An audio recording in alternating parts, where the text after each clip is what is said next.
Hi everyone. This is Massimo. Did you wash your hands? Did you stay home? Did you respect the other? Did you respect the food you bought? Because waste is something absolutely not acceptable, especially in this case. We're gonna do a few recipes just to make visible the invisible. Because cooking, as I always say, is an act of love. So, follow me and follow the recipe.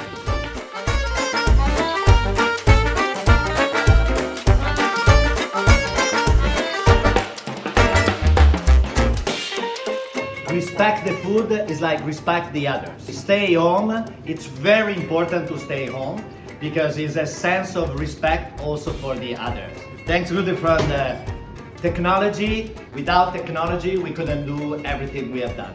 Grazie.